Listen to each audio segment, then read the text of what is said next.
This week on Let's Make Bread, we are making a delicious artisan loaf, but we're also trying to do things a little differently this week. I'm very interested to see if you notice the difference and whether you like it.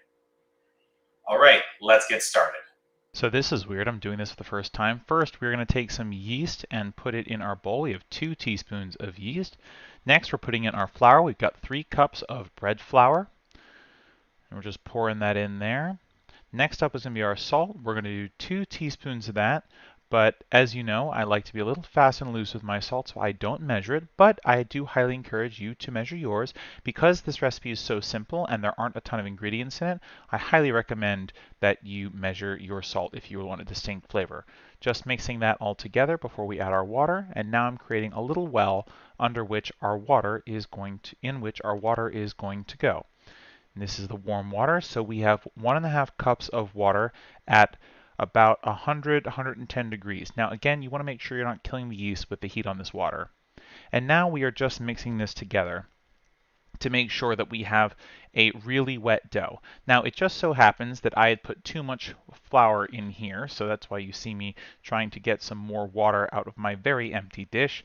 And actually I made a mistake because this is not supposed to be kneadable. So you see that I'm about to hit this with a hand knead, and I'm really not supposed to do that. So don't do that. It needs to just make sure your dough is wet enough. Now, at this point, we can still recover from the dough that we have. I'm clearly trying to do that myself, but it looks like we are going to need some more water. So if you are adding water to yours, you want to make sure that the water that you're adding is the appropriate temperature. So don't have to be exact with this, just make sure that your temperature is warm, and again, not too hot so you're not killing your yeast. My microwave has just gone off, so let's add some warm water. And again, like all ingredients, we're going to add this a little bit at a time. Now, we're looking for a very specific consistency, and I'll point out to you when we get it. Clearly, we don't have it yet. And I just keep mixing this around. So as I say in other recipes, essentially what's going to happen is when you're trying to rehydrate a dough, you just need to be very vigilant with it. Remember, we're doing this instead of kneading. All right, you can see that I've added some moisture to it, but clearly not enough. So we are adding a little bit more water and trying again. Unfortunately, this is not going to be enough water either, and even after a lot of vigorous stirring, I'm going to have to try and do this again. Now you can see I have a lot of bread kind of coming up on the side of the bowl, and the dough is now moister, but it still isn't wet enough. So we're going to put some more water in and just keep trying. Now I'm vigorously mixing this flour and this water to try and incorporate this, and a lot of it's getting stuck to the side of the bowl. Don't worry about that just yet. We can still get it off. So now we're able to get a little bit more on. So we're really, really close. We're just going to add a tiny bit more water here. Oh, no, we're not. We're going to get down the sides of the bowl and then move on to our next step. All right, now what we're going to do is we're going to cover this for 2 to 3 hours until it's doubled in size. Once we do that, we're going to immediately throw it in the refrigerator overnight. It says to do 8 hours, but I think overnight's going to be great. What this is going to do is it's going to allow us to develop some flavor and to make sure that our dough gets a nice cold rise in there so it's easier to handle when we're working with it tomorrow. And when we're working with it tomorrow, we will talk some politics. So I will be right back. So I'm trying to get I'm struggling, and I cannot figure out why I cannot get the cling film on. All right, so I finally got my cling film on. Thank goodness. All right, so the next thing I need to do is get my tea towel, which I conveniently forgot. We're just going to put that on top of our bread now and get moving. All right, so remember, set a timer for 2 or 3 hours until this doubles in bulk, and then put it right in the fridge overnight. All right, I'll be back in the morning. Welcome back, everybody. This is, now that we have had our bread in the fridge overnight, we are going to take it out of its container, and then I'm going to show you what to do with it next and how we are going to prepare to bake this beautiful bread loaf. So the first thing we need to do is take it out of the bowl. You can see I'm putting down a little bed of flour and just creating a nice floured work surface. I'm going to get this out with my fingers, and then I'm going to switch to a bread scraper. If you don't have a scraper, just use anything that you can put some flour on and push this out of the bowl. Now, I'm about to shape this, but you actually should not shape this. I realized much later down the road that I should not be shaping it right now because it is going to expand as it warms and gets back to room temperature. So don't shape it now. Instead, just let it, put it in a rough shape and put it on your board here and just let it get to room temperature before you actually shape it. Once you shape it, you will need to put it seam side down on some parchment. I'm about to show you how it's done. Now at this point, we are going to move our bread loaf onto our parchment paper because we're using an oven, and we're going to take some immediate steps to get started. So you can see that I folded it together. So now we're just gonna very carefully, and actually let me just turn my paper the other side here. We're gonna very carefully fold it onto the paper.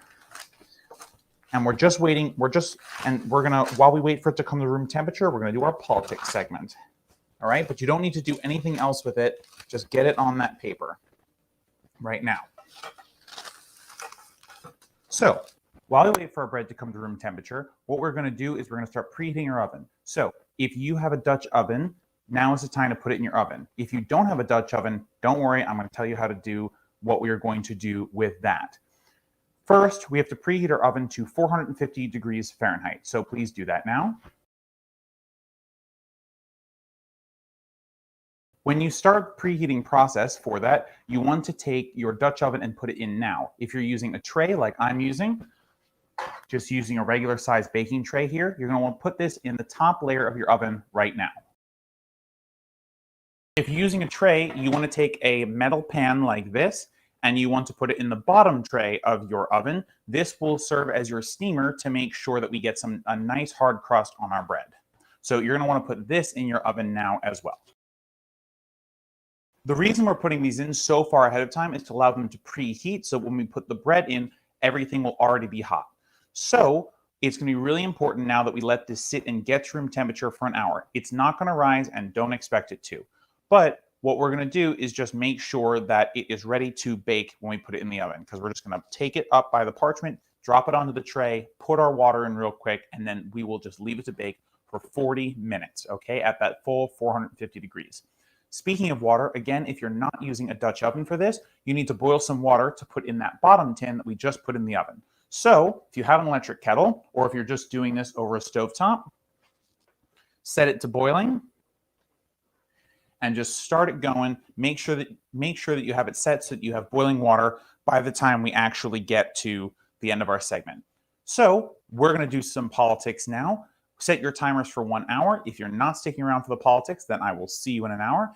If not, wait 1 second and we will check the whiteboard to see what we're talking about this week. All right, so we have a ton of topics to cover on the whiteboard this week, but I think the most important one to start with is strikes everywhere. So welcome to Striketober. If you're a leftist and you think this is great news, I agree with you, but I want to give a little bit of context to where all these strikes are happening, where strikes could happen, and how we should think about this a little bit for our future and how we move forward.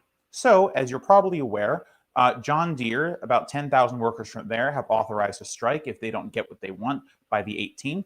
IATSE, which deals with stage hands, essentially behind the people who you don't see who work at the theater, right? They don't represent actors, they represent everybody else, techies and the like. And that is, I believe, 60-odd thousand members have authorized a strike if they don't get what they want. Kellogg's, all of Kellogg's workers are on strike right now, all 1,400 of them. And the nurses over at Kaiser Permanente in California also are going to have also authorized a strike. So in total, we have about 100,000 workers across the country that are preparing to strike or are actively striking. And this is really great news because it is showing that workers actually have a little bit of power now, and that we can actually leverage this to get better working conditions for the people who are actually doing the hard work that oftentimes gets undervalued by bosses or pretty faces or whatever it's going to be. So that's the context. What I want to talk a little bit about now is the last time we had kind of major widespread strikes and kind of what happened with that. So you might remember the Red for Ed movement. It was a few years ago. It was essentially in red states, there were a bunch of educators who essentially decided that they were sick and tired of having their paychecks be miserable and having politicians ignore their needs. So they went on strike. I believe Alabama was the first state, but it spread from state to state. And it was primarily red states, oftentimes locations where education budgets are routinely slashed, where teacher pay is not particularly high, and where there are other issues where teachers felt like their students or themselves were not feeling safe or valued. So, and it was a great movement and it led to lots of gains for teachers. However, once the teachers got what they wanted, and this isn't to blame them, by the way, I'm not blaming in any way, shape, or form. This is usually how a strike works, right? You get what you want and then you demobilize. But other sectors of the economy didn't really pick up on this, which is fine. But the energy, the momentum behind that movement kind of fizzled out, and labor didn't have a strong hand in kind of perpetuating a strong worker movement from those spontaneous protests. And who knows why it is, right? It could be ideological, it could be for a number of reasons, but it didn't happen. This time around, where we have 100,000 workers either on strike or potentially on strike, and potentially more to come, I think it's important for us to think about this in a larger context. Actually, some of this larger context is brought to us by the President of the United States, Joe Biden. He, in a press conference earlier this week, announced that ports in California would be operating 24 hours a day to relieve a supply shortage that the United States is facing. So I don't want to repeat this too much because you probably have heard it from Jacobin channel, but if you haven't, essentially the way that retail and other types of in-stock stores have been dealing with stock in general for the last decade or so is essentially to say we buy something so that it appears on the shelves just when we need it. It's called just-in-time logistics. And essentially what this means is that the supply chain is actually incredibly fragile. So at any given moment, you could essentially have a slowdown or a stop or something that would cause the entire supply chain to break down. Now, in this case, the thing that broke down was actually coronavirus, right? It wasn't a strike or any kind of labor movement or labor militancy that allowed for this supply chain to break down, but it did break down nonetheless. And so the response of the president is to essentially use the power of the presidency and the bully pulpit to force those workers to work 24 hours a day. Now, this doesn't just affect dock workers, it affects truckers, it affects any Teamsters, obviously, but it also affects retail employees who are stocking the shelves. We are getting to the holiday season when American demand, and actually demand all over the world, typically peaks, right? Wouldn't it be a powerful symbol if we fought actively to get a more impressive working arrangement for all the people who are connected from sea to store? And essentially, what this would allow us to do, if we were able to take advantage of this movement, by the way, not the lack of movement of goods and services, but also the movement of huge numbers of people striking across the country, including in California, we could use this momentum to really slow down the economy and make it so that the owner class, the capitalist class, who are trying to make up for losses that they occurred during COVID, suffer more losses until they treat workers correctly. Because the truth is, even a lot of these workers still don't have good conditions. And even if they're not unionized, there can be local levels of organizing just within workplaces so that individuals can get better pay. So especially with the dock workers, where we have an actual slowdown, if you're told to work 24 hours a day or told to work shifts that, are going to be hard for you and don't give you the rights that you should have as a worker, right? The time between shifts and things like that. That is a great opportunity for you to push back, especially because there's so much pressure on these industries right now, and say, no, actually, not only do I not want to do this, none of my coworkers want to do this, and we're going to fight this by not working, by actively not working. And this level of disobedience is going to be really useful when it comes time to the huge amount of demand that's going to be created on the other side. It will create pressure on the bosses, in the docks especially, and on the White House to support the workers in getting better wages. Now, of course, we know that politicians oftentimes have the aspirations and hopes of their donors before their workers and before workers in general. So it's entirely possible that the president then sides with the bosses. But that's not really the point here. The point here is to see things through the lens of we have momentum right now with work stoppages and proposed work stoppages and workers realizing what their power is. We can expand that. We can build on the current crisis to create a situation that's more equitable. So I just spoke about the dock workers, obviously, but truckers could refuse to load, and dock workers could refuse to load things. Truckers could refuse to drive things. Retailers could refuse to work in general, but also you could have night shifts come together and ban and stop working to stock things. Right, the system is incredibly fragile, and we're actually seeing that, especially right now, with with China, the quote unquote factory of the world, as one Al Jazeera reporter put it, slowing down.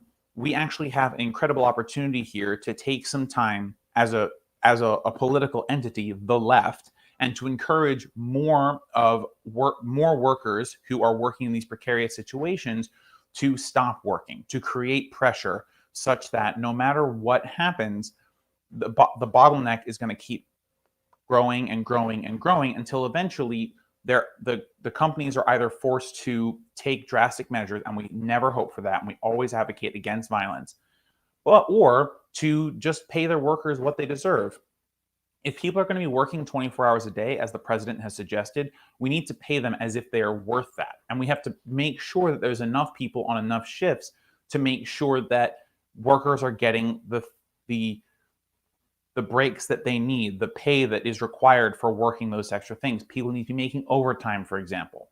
So because there's pressure being put on individuals, there needs to be pressure put back on the employer. We cannot allow the momentum that we have generated by COVID to dissipate like it did for the Red for Ed protests and union militancy and strikes a couple years ago. We have a real opportunity to fundamentally reshape large portions of the economy, not like overthrowing capitalism or whatever, but we can at least get decent wages for the people who have to work these really hard jobs, who are essentially being told, because of things that you could not control, because of situations that you couldn't have predicted, you have to work in harder, more difficult, more pressurized situations. And that's not healthy for everyone. So if you do work in those sectors, please think about banding together with your fellow workers, making sure that you feel that you are compensated appropriately for the work that you do.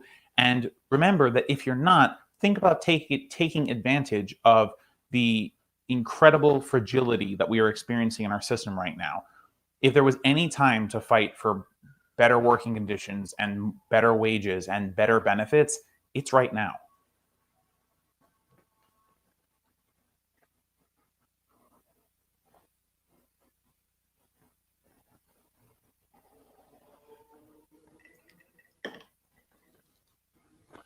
So COP26, the climate summit I believe it is in Scotland this year, is occurring fairly soon. I believe it's in the next couple of weeks. And before we get there, we need to get a decent sense of, terms, right? Like how we're going to go in. Because if we're unable to figure out exactly how people are talking to us and oftentimes at us, it's going to be difficult to promote our climate agenda, right? And I was thinking about this a lot this week because I was watching a conversation on YouTube between a couple of people. I believe Al Jazeera was doing it, and they talked a little bit about the difference between net zero, near zero, and zero. And it was interesting because I think a lot of us hear these words, near zero, net zero, and zero, as in terms of emissions, and we think that those are all good, right? Those are all strategies that can be taken in a fair and equal way to get us towards a cleaner climate, a better climate, a more hospitable planet for human beings and the animals that we live with, right?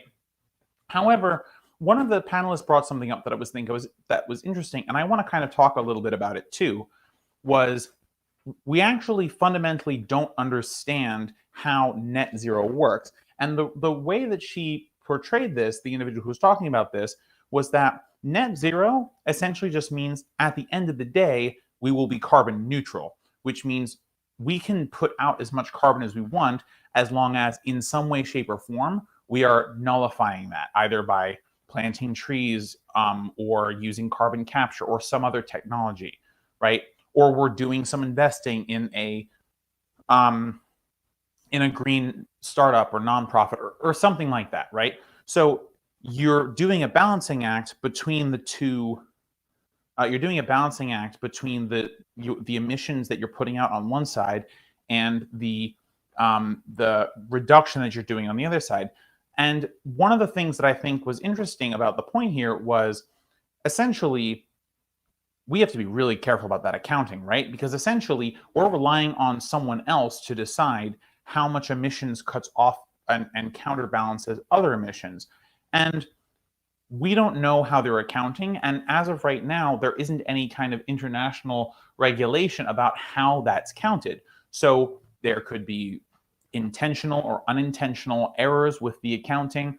There could be a sense from the company that things that they're doing actually reduce carbon emissions more than they actually do.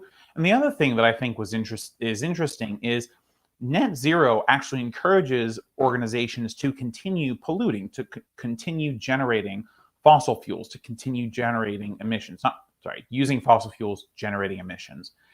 And as long as these companies believe or have lied to themselves into believing that their emissions output can be nullified in some way, then there's no incentive for them to actually reduce the amount of emissions that they create, right?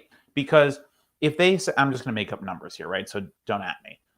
If they say, we put out 30 tons of emissions every year, say, then they can say, oh, well, if I plant, 1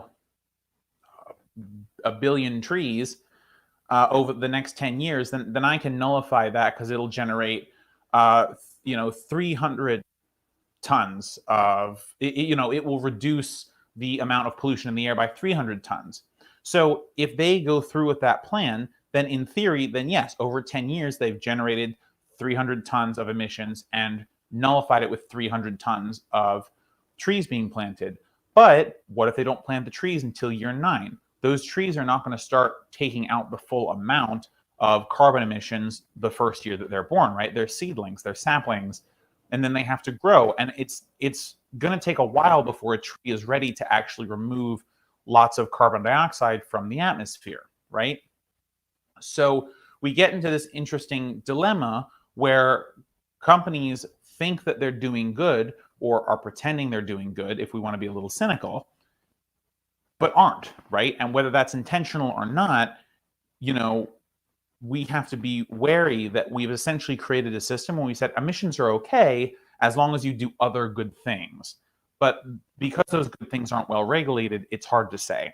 The next term that I thought was interesting was near zero. Now, this actually requires emissions cuts, right? It requires organizations and countries to actually bring their emissions down. This doesn't talk about a net effect.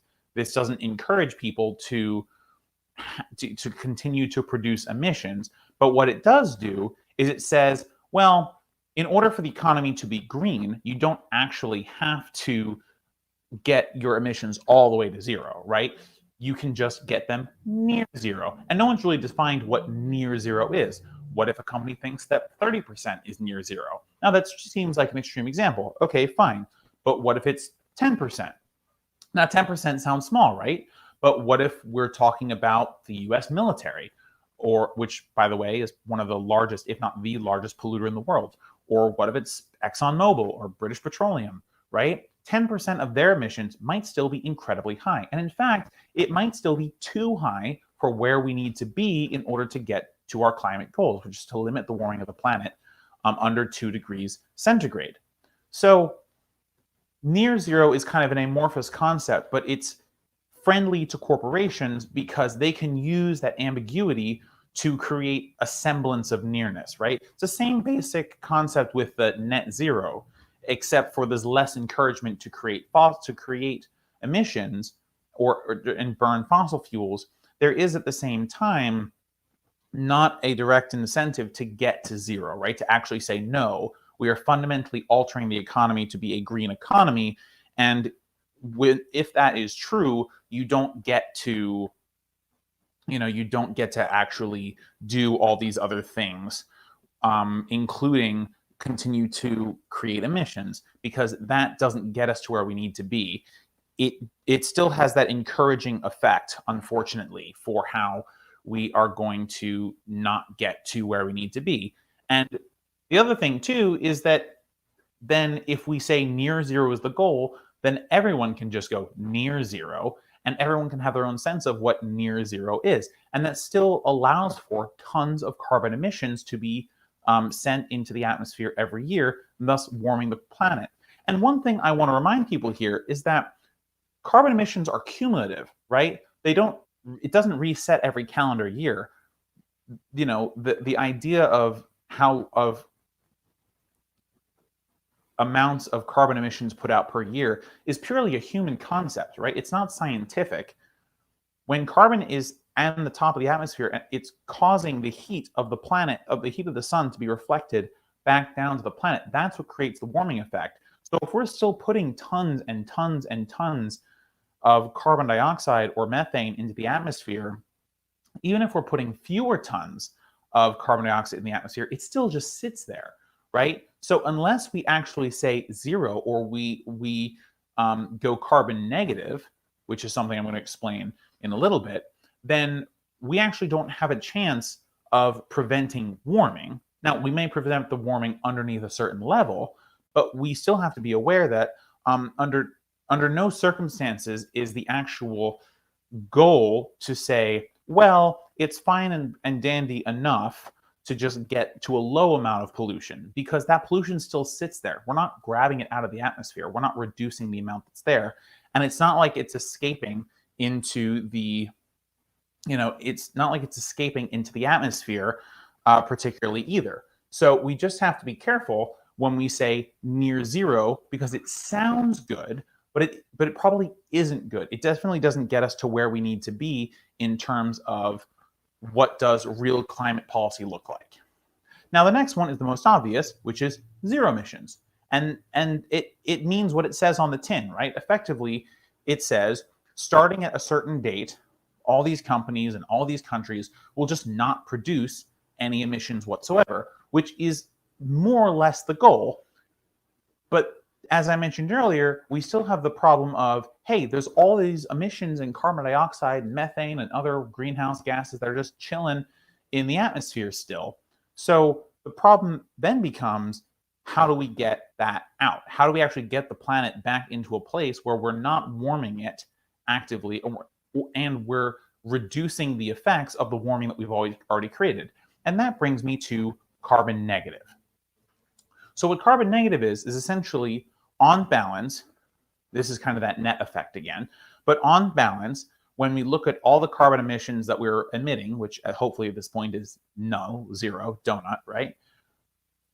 Compared to all the mitigation effects, strategies that we're using for climate, like planting trees and using carbon capture technologies and things of that nature, we're actually bringing down the amount of carbon in the atmosphere, or methane in the atmosphere. And this will allow us to go back to a time, even perhaps if we're good enough at it, before industrial levels, where the temperate nature of the planet returns, and places that have been desertified, they get normal weather patterns. Now, there are some things that cannot be undone. Obviously, once a species goes extinct, it's done for. And it's entirely possible that once a landscape has been desertified, then it's gone too. But I don't know that for sure, so I don't want to, speak on that. But I can say for sure that once a species is gone, it's gone, right? And so lots of these species bring the biodiversity that we need in order to have a healthy, biome, which is just the scientific word for environment, essentially. So once we are there, we can once we're at that place where we're pulling carbon out of the atmosphere and we're reducing the amount of carbon that's there, we can have a real conversation about what it looks like to have these environments that are looking like they were before industrial levels. But some of this damage may be too much to fix. So as we go into COP26, as we think about what the climate strategies have to be, I want to emphasize to the activists on the ground, who I'm sure know this better than I do, and to the politicians especially, who have been the ones who are not listening, that we have a very short window to mitigate the climate catastrophe any more than it's going to be already. Climate change is already here, and I've said that on many shows, but it remains true. The climate crisis is upon us. There's no, we can't stop it anymore. What we can do is we can mitigate the effects. And while we're doing that, and by the way, that's a moral obligation that we have, and I've talked a little bit about that on the last show.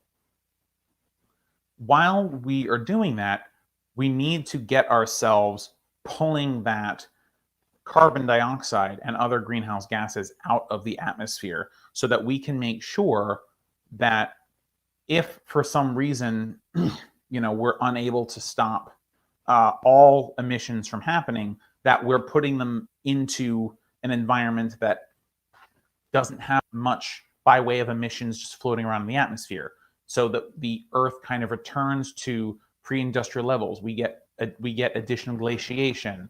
The seasons are more regular.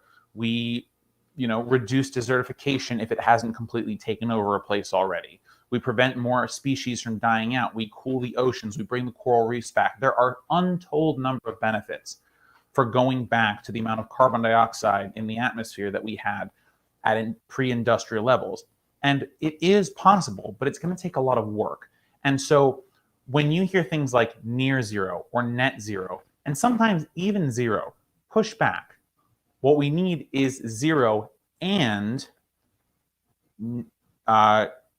negative emissions, right? We need a way to actually fight the damage we've already done. So when you're listening to news about COP26, when you're having conversations about the climate, don't just talk about reducing. We need to beyond the point of zero so that we can essentially heal the planet, to put it in kind of a naive and silly way. But it's true. We can bring back a lot of the things that we've destroyed, but we have to put in the work. And hopefully COP26 will not be the disappointment that I've predicted that it will be. And it will be a time where we can have real strategies, binding strategies that allow us to get through the next 10 or 20 years without going through an environmental cataclysm or disaster.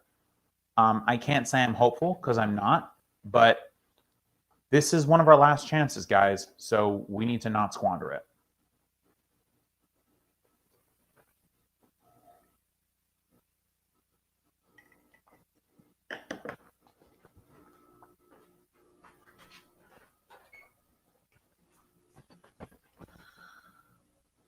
So there was another interesting piece of news that I wanted to discuss. So I don't know if you are following it, but Iraq just had its parliamentary elections. And it was interesting because a couple of names who won, who were the heads of parties who won big shares, came up. So Nouri al-Maliki his party came in third place, and the party that came in first place was headed by an individual named Muqtada al-Sadr. And if you've been paying attention to the Iraq War for a long time, that name will probably sound familiar to you. He has been radically opposed to the United States, which not particularly surprising. We are occupying there. But he is seen as more or less a toady of Iran, which is his business, whatever. But we can see that essentially we are in a position where we have actually allowed this individual to come to prominence, and there's no guarantee that he would have otherwise. Part of the reason he got so popular is because he railed against the American invasion. And it's hard to say if he would have been as popular if he had not had the US as his antagonist that he would constantly rail against. We also know him to be a hardliner, but more or less in the United States, he's kind of known as an enemy, right? He's known as a public enemy, not just because he has ties to Iran, which in fairness he denies, but for all the other things that he has done while we have been in Iraq, which oftentimes involved getting popular off of the mistakes and missteps of the United States. So this is just one more failure of our forever wars. When we invaded Iraq to kill Saddam Hussein, who, by the way, had nothing to do with 9/11, just a reminder there, we were hoping that we could create a puppet government, much like we had in Afghanistan, and that we would essentially kind of have a vassal state relationship with Iraq, and we would be able to protect Israel and deter the Iranian threat. That was more or less what we were doing. Also, there's some speculation, which I think is fairly well reasoned, that George W. Bush was just finishing the war his father started and lost in Kuwait.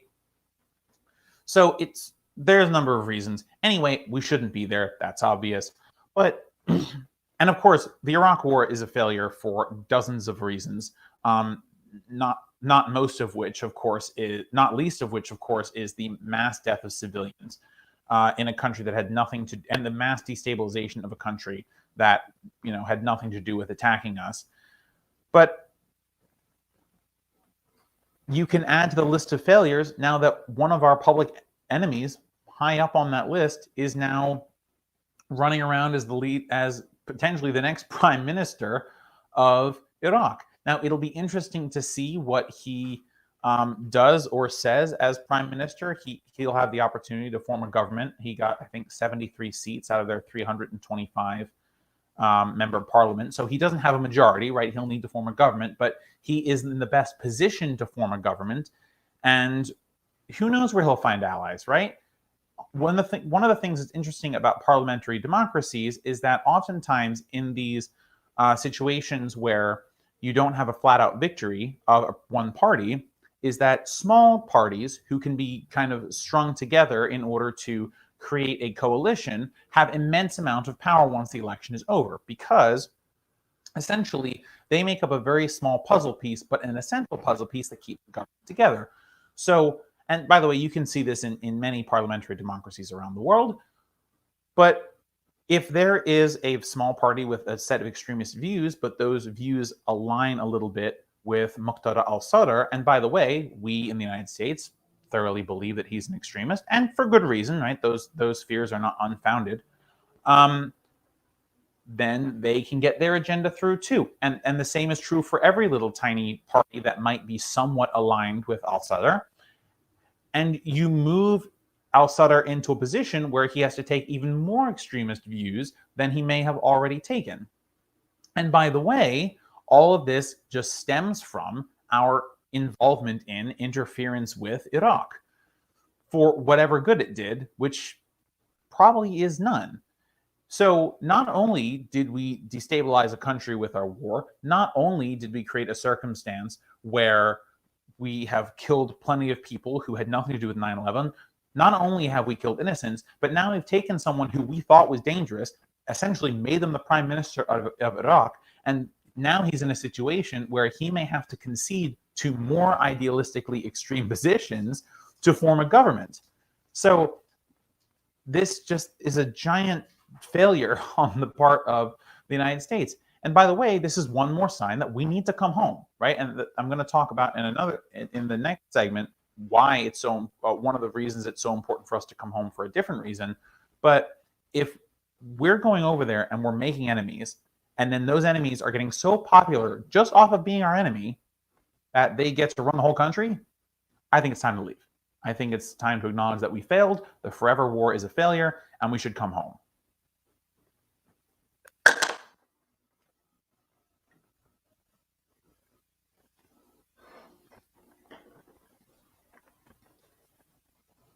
So, as promised, I'm going to talk a little bit more about Iraq. And Iraq's election. So, of course, we didn't, the United States, didn't really get what it wanted out of the Iraqi election, which, no problem, right? It's a sovereign country. The people can vote however they want.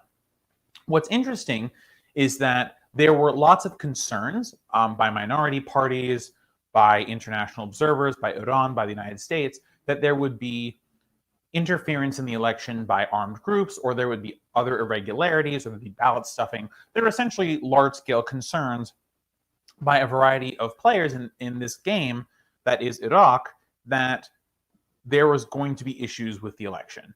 And all told, it actually seems like the elections were very normal. Now, there are some places where the votes could not be tallied electronically. So, and I think it's about half the votes, you'll have to check me on that, but I think it's about half the votes were not able to be tallied electronically. So Iraq's high court essentially said you have to tally them by hand, and it'll take some time. So the counting of the votes is not over, but the likelihood that things change in a significant manner is pretty small at this point. The boundaries are well drawn. And so the reason I'm talking about this is because one of the reasons the United States often gives for its invasion of a country, and Iraq, we heard this all the time, was democratization, right? They were under Saddam Hussein, who was a dictatorial figure, was an authoritarian, didn't hold elections, and we were going to give them good old American democracy. Well, time to leave, I guess, right? They had an election. They essentially, there was no reports of fraud or electoral mismanagement. Sure, the results are going to take a little longer because some of them will be counted by hand, but I mean, give it a week, right? 2 weeks tops. We'll have elections that people, that were free and fair. Now, there's a small exception here, right? Only about 41% of the population actually participated in these elections. So sure, it's pretty low. I will remind you that the United States elections only get about a third, 2/3, absolute max of people who vote in elections, right? Electoral participation over here in the United States is very, very low. And actually, there's a lot of countries where political participation is very low. So sure, that's definitely something you can push back upon, but there's obviously lots of counters to that. But so they had a free and fair election. We gave them democracy. Mission accomplished, right? In a sense. But we're still in there, right? We still have 2,500 troops there. So you have to kind of ask why. And there are tons of reasons, of course, but I just want to focus on the democratization angle. If we really did go there to democratize Iraq, and by the way, I'm under no illusions that we actually did that, but it was said a lot. And I think politicians who were lied into that war, and there are many of them, even ones that we like, who were lied into that war, now need to be asking the question, hey, we were told a bunch of things. We were told Saddam Hussein had weapons of mass destruction, obviously false. And then we were told that we were going to go in there to topple dictatorship and to create democracy. Okay, mission accomplished. We did it. Democracy is there. They had a free and fair election, and time to go, right? So I think this is an additional way that politicians, especially ones that we're fond of, can pressure the Biden administration. And by the way, you can do this in a positive way too. You can say, hey, you got us out of the forever war in Afghanistan. Now it's time to get out of the forever war in Iraq, right? We can, and by the way, reward people when they do good things, right? We want to show Joe Biden that the left will be happy to have him in office if he ends these forever wars, right? 1 down, 7 ago. We should end all of these wars, right? Dismantle AFRICOM, right? There's so many things that we could do to bring our troops home and to stop being an imperialist power. And, I don't think we need any excuses to actually draw down troops and to bring our troops home. But if we need one, I can't think of much of a better one than, hey, the thing that we were lied about to has actually come to fruition. Time to go home. Bring the troops home. Do it now.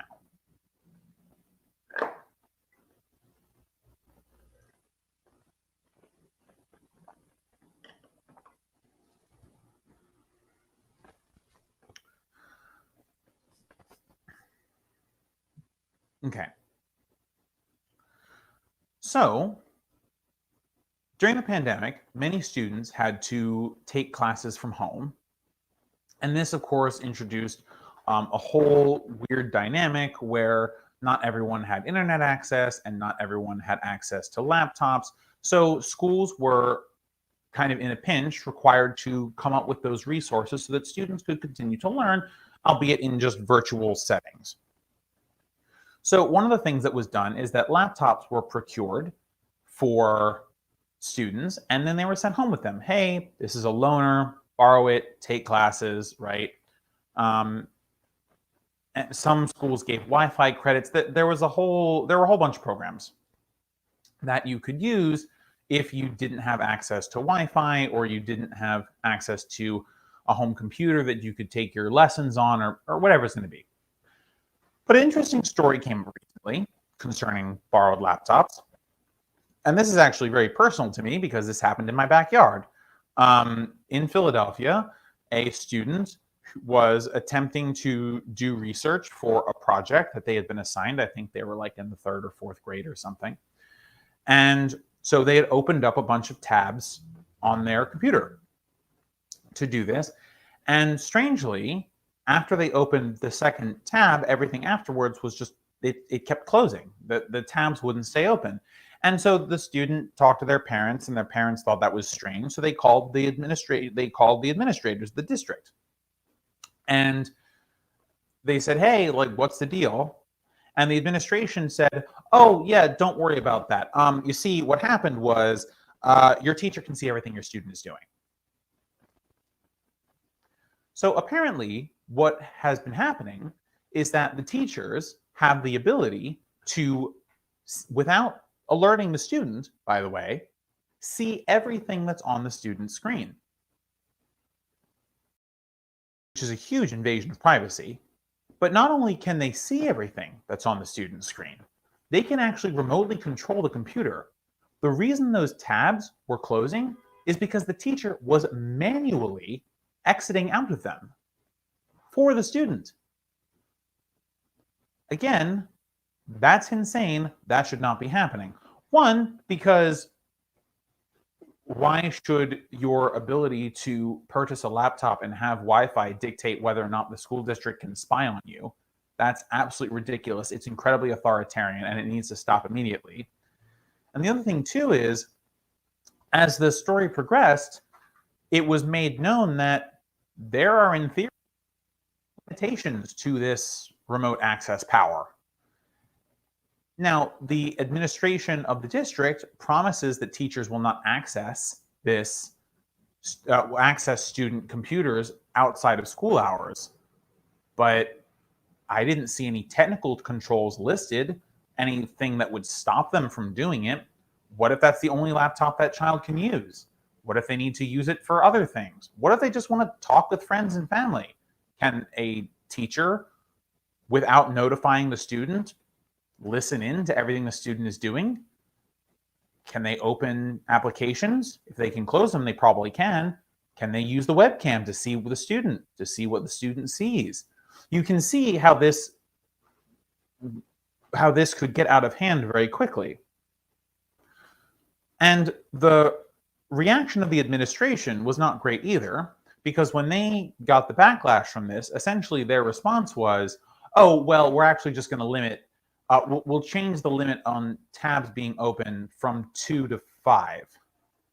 Now, I don't know about you, but when I'm working, I often have 4 or 5 tabs open just to help me be productive and to, and other things. And sometimes I want to be social, and I have some tabs that are open that I'm not using, but I'm going to go back to them, right?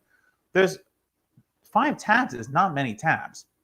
So if that's the only concession, then okay, so say, for example, that solved the problem of tabs. But then you have all these other issues out here about surveillance. And by the way, this is entirely based on income, right? If you're rich enough to buy a laptop or rich enough to have Wi-Fi, this doesn't apply to you. Your teacher can't see into your laptop. So once again, using the power of the state to harm the poor, essentially because they're poor. So if you are too poor to have a laptop, your school can make sure by force, by fiat, without letting you know, that you're doing exactly what you're supposed to be doing in school by wrapping your knuckles with a virtual ruler, effectively, and and actively changing what you're doing on your computer that they let you borrow. And guys, this needs to end, right? Our desire to spy on other people, it needs to end. There's no good reason for that at all. First of all, teachers should be trusting their students to do what they're supposed to do. And by the way, if you're concerned about it, then talk to the parents, right? Because the parents are there. Oftentimes, the parents are supervising the child being in class. They're setting up the laptop. They're doing the work of making sure that space can be used effectively as an academic space. But you as the teacher don't get to do that. You don't get to parent the child for the child. Sorry, you don't get to parent the child for the parent, right? That's their job. Your job is just to educate them, right? You don't need access to their whole lives to do that. And one of the things about data privacy in general is that access minimization is a really important principle. And essentially all that means is that you should only have access to the data that you need to do the task or job that it is that you're going to do at any given time, right? Which makes sense, right? It allows for more privacy. It allows for students and anyone really just to feel like they're not being watched all the time. And especially in the case of this teacher and these students, I cannot think of a good reason why you need this type of access. You know what? Look, if a student's a little distracted in school, if a student's having trouble sitting still, guess what? That would happen if they weren't at home either. There are students who just can't sit still. There are students that need soft music to help them focus. There are students that need to take breaks every now and again if they do that on their computer, then so be it. Sometimes they need a phone or a device or whatever. Just let kids be kids. And by the way, just a reminder, not only is this going to be an economics, an income-based issue, this is definitely going to become a racial issue. And I don't just say that because there is oftentimes, and especially in the United States, a correlation between poverty and race, but because what, you think all these teachers don't have in the back of their heads stereotypes about students of color? And that it's more likely that they will spy on a poor black kid than a poor white kid? I mean, we have an incredibly racialized society, and regardless of what side of the racist, non-racist, anti-racist spectrum that you fall on, you can see how, given the way that people of color have been treated in this country over the past, hundreds of years, that it's obvious that a teacher, regardless of their intentions, is more likely to check on a black student than a white student, is more likely to spy on a white student than a black student, even if they're both poor, even if they both can't afford Wi-Fi or laptops. So honestly, the best solution, and I argue this with a lot of technologies that have to do with destruction of privacy, is just get rid of it. You don't need it. Get rid of this technology. Let the kid be a kid. Let students do what they have to do. Now, look, if they destroy the laptop or something, sure, there can be consequences. But you don't need to be on them all the time. You don't need access without their knowledge or consent to what they're doing on their laptop at any given time. That's ridiculous. It's authoritarian, and it needs to go. And by the way, if anyone from Philly is listening to this, you want to pass this segment along to the school board, pass it along to them. Hey, Philly School Board, get rid of this. This is ridiculous. Not just the 5-tab limit. Stop spying on your students, especially because you're not doing it equally. Not that you should be. The point is to not do it at all, but there are so many more implications because of the way it's being carried out as well.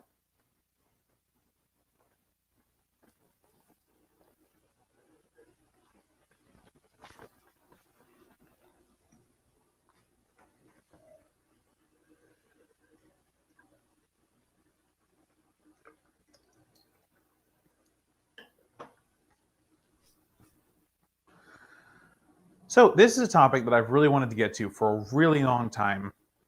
Technically, it's part 2 of something I talked about a long time ago, but I just never really got to it because we always had pressing stories. But now's a really great time because we have some time to just chat about this particular thing. So I had a segment earlier in the show. I literally do not remember how long ago it was, but it was a long time ago, called How Economists Perceive a Property. And in that segment, I talked about the many types of capital, how they interplay, how they are typically valued in a standard capitalist economy, and especially in the American capitalist economy. But I want to do the part 2 of that, and I'm not going to talk about the different types of capital in this particular segment. Instead, I'm going to talk about property in general. So economists and socialists conceive of property in 3 ways. You have public property, you have private property, and you have personal property. Okay, and the distinction between private and personal property is actually the most important one, because oftentimes the distinction or lack thereof between the distinction is oftentimes lacking between personal and private property when this is being talked about in the zeitgeist, and especially when there is fear-mongering going on about socialism and socialist policies. Oftentimes it is intentionally left out that there's a difference between personal property and private property. So let's define all 3 first, and then I want to talk a little bit more about the difference between private property and personal property, and why it's such a and why there's so much propaganda out there about private property versus personal property, and how they're intentionally being intermingled to confuse people about what socialism is and about what privacy relations are in certain economies. Okay, so public property is more or less what it sounds like. Think of things that are collectively owned by large groups of people. So, you know, a worker co-op is technically public property, but in a slightly different way. You have any government property is obviously public property, right? Public schools, public roads, public bridges, and you know, public libraries. Anything you can think of that is owned by your community or by your government or even by your fellow workers or what have you. This is public property. It belongs to a set of individuals or a community of individuals, whether that's a union or a township or a government or of some other kind or what have you.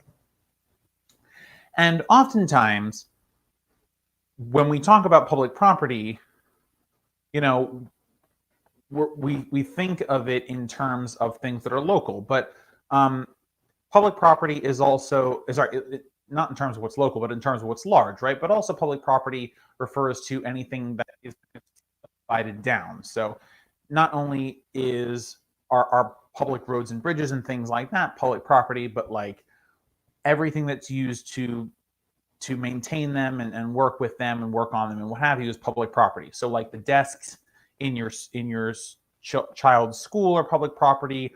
The big blue mailboxes that are around the city, that's public property. Your fire hydrant, public property. Sometimes your mailbox is public property. It just depends. Post office vehicles, postal service vehicles are public property. Everything that the military uses is public property, right? So just and this goes from like fighter jets to pens, right? It's all public property. It's owned and paid for by the community that it makes up. So in the case of the military, obviously it's the entire country. In the case of a fire hydrant, it's probably your township or your city or your county, right? So just a sense of what public property is. This type of property is private property. Now, private property is a very specific thing. It is ownership of the means of production. So if you're not familiar with that term, the means of production essentially are the apparatuses that allow for the economy to function. So big businesses, factories, shipyards, any kind of industrial building, and that includes office buildings, right? So, but it's not just physical things, right? It can be fake isn't really the right word. It can be intangible things like a corporation or a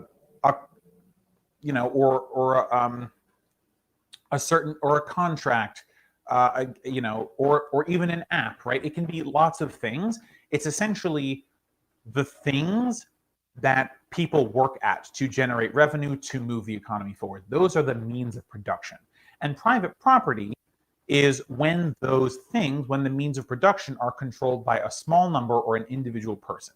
So this applies slightly less to small businesses, but it does actually apply. So every small business is private property. It's owned by either the individual or individuals that founded it that own it, right? And when we think about this in the corporate sense, and especially with public corporations, it can be a little hard to figure out who owns it. But oftentimes, it's the people who are large shareholders. Now, individual mom and pop shareholders, sure, they are owners, but they're not owners that can do anything, right? So when we say people who own, I don't mean like any level of ownership. I mean ownership in a sense that you can actually guide the means of production to do certain things in your interest, right? So a person who has 5 shares of Google, they're not an owner of the means of production, right? But the board of Alphabet, they are the owners of the means of production, right? In the case of Google. And Mark Zuckerberg is the owner of the means of production of Facebook, right? He has a majority share. Elon Musk. So these billionaires are the owners of private property. They own private property. They can make the means of production do things for them, and can force them to act in certain ways. And it's not a coincidence that you are almost always a rich person or a person of significant means, with some exceptions, like in small businesses sometimes, if you are an owner of the means of production. So typically speaking, so private property in general, just from a large state, is any ownership of the means of production. And the means of production typically means the large movers of industry that can fundamentally change and shape the economy. Small businesses are a little bit of a fuzzy subject because they are technically private property owners, but it would be difficult to say they own the means of production. But they kind of do, in the sense that they own the means of that small level production, but they're not going to fundamentally alter the way the economy as a whole functions, right? So when I talk about private property owners and the functional changing of and altering of the means of production, think about large industrial players who can actually alter the entire economic landscape, right? And small businesses just wouldn't fit in there. So now we get to our last point, which is personal property. Now, personal property is, so stop watching this video and just look around to your left, to your right. And everything that you can see, with some exceptions, is personal property. It's things that you've bought or were gifted or what have you, that you as an individual own. And they're not economic items per se, they're yours, right? They're your COVID mask, or a painting, or a picture frame, or a bag of flour, right? These are personal property, things that you own individually that are not economic items. And this doesn't just have to be small things, right? This can be, if you're a homeowner, your home. If you have a car, your car. If you have a lawnmower, your lawnmower, right? Just snowblower, whatever, right? Like anything that you bought, you own, that you bought with the money that you have toiled for at your job where you make a wage, that is all personal property. You own that. So the reason, see, oftentimes when private property is talked about, especially in a socialist corner, we talk about confiscating private property. And this is especially true in the large industrial cases where we were talking about earlier, because socialists primarily, our goal, regardless of what type of socialist you are or any farther left you want to be, is to change who owns the means of production, right? Is to make it so that the workers, the people who actually generate the revenue and the profits for the business, actually own the business, right? That wealth is not extracted from workers and given to people who do less work, or do no work, right? So, not extracted and given to board members who don't do anything, or CEOs who make way more money than they should. And that, right? So when we talk about private property as socialists, oftentimes the phrase you'll hear is seize private property, or abolish private property. And many fearmongers, especially on the right, but also some misguided centrists, misguided pro-capitalist individuals who wouldn't identify as right-wingers, believe that seize private property means seize personal property. But that's not what socialists are getting at whatsoever, because personal property, your personal property, to a large extent, as long as you don't have like multiple homes or 5 cars or something or excess, right? As long as you don't live in a truly excessive manner in a way that only really the wealthy could, your personal property doesn't impact the economy, right? It doesn't create an economic effect like private property does.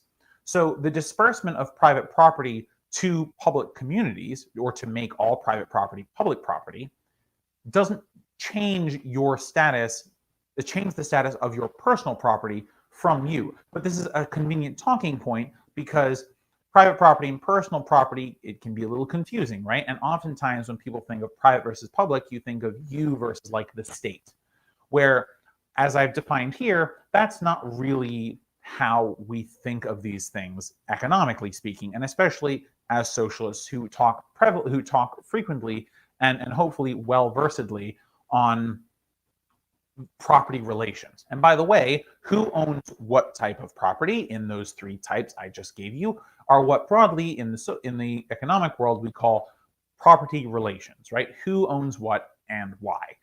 And so when people are arguing that socialists are going to confiscate all private property, yeah, that's what a lot of socialists want to do. But the reason they're fear-mongering over it is because when they say private property, they want you to think of personal property, because in their minds, there's very little distinction. Or they're intentionally lying to people about what the distinction is.